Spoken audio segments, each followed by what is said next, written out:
This video is brought to you in association with Thrustmaster, the perfect addition for project cars. Click the link below to see the full video and range.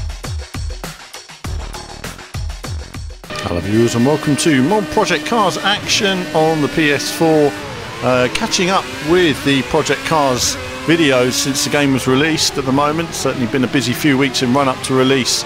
And of course on release there was lots of bugs in the final version, and now gradually we're seeing the patches come out to sort some of those out. One of the issues I had pre-release was on the Thrustmaster T500 wheel, and unfortunately it's still a bit of a pain trying to navigate the menus, and you have to pause the game and pull the wheel out, put it in again at the moment to get it working, and then it forgot my settings, and so now I've got some makeshift settings. They're not perfect, but enough to just get me around the course and run this Monaco. Now we're running this Monaco. This was a request in the description of one of my videos when running the PC version after I think it was the Formula C I was running, seeing how we run here. Now we're running with 80% AI. I could really have done it with 100%, but I had so many problems getting the wheel working that once I actually got it working, I thought, you know, I'm just gonna continue with the race now and just get one in the bag. Now this video was filmed last week. I've had a whole heap of problems lining up all the different camera views. It's probably still not perfect. My recording device, my Elgato, is the most unstable thing I think I've ever used, and it really is pot luck when you record lots of video footage and then it comes out and you see how it is.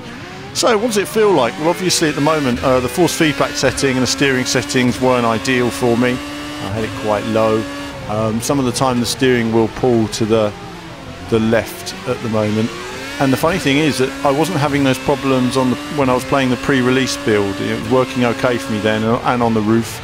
So you'll have seen that 10-lap race. If I'd had these problems, it would have been a different video. But something that wasn't happening before, but either way I worked my way around it, and as you can see I'm still able to work my way around the course and thread my way through.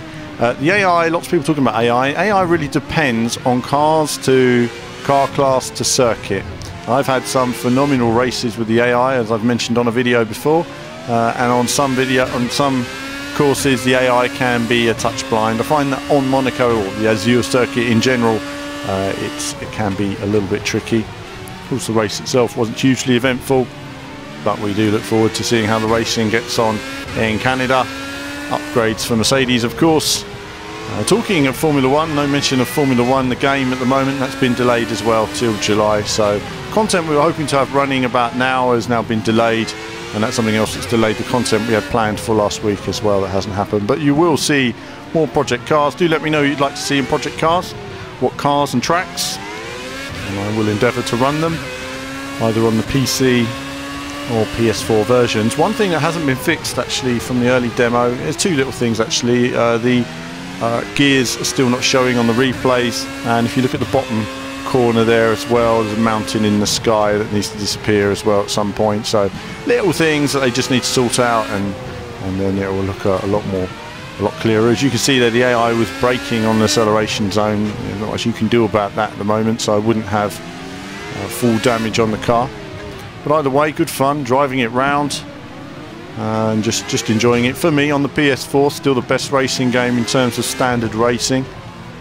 Certainly the one I would spend most time on by far. I am looking forward to the performance increase in the patch and the reduction of the blur. It'll be certainly interesting to see how that makes a difference as well in the final build, if you like, as we get there. No doubt this won't be the final patch, but certainly bit by bit pieces are coming together. I know lots of people are interested in the pit crews. This is a hugely ambitious title.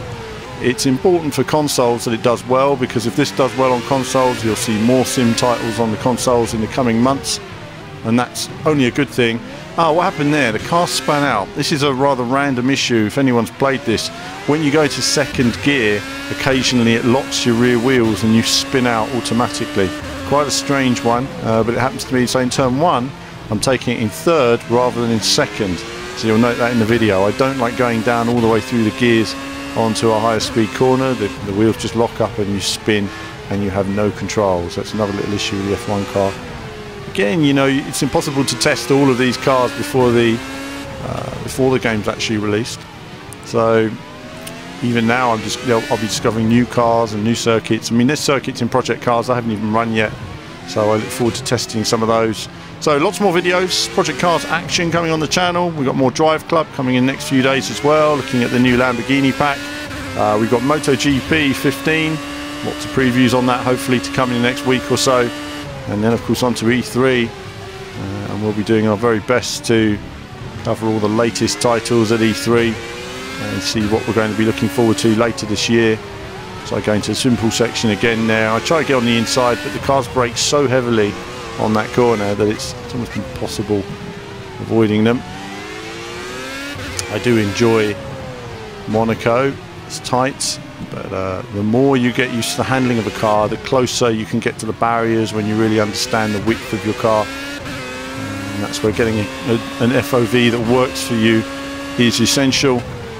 As we go into this final lap, and I'll be looking for a way to get past. Down to second that time, but very gingerly, I can tell you. I was just trying to thread it through, but if I was flat out, it would be second gear there for me.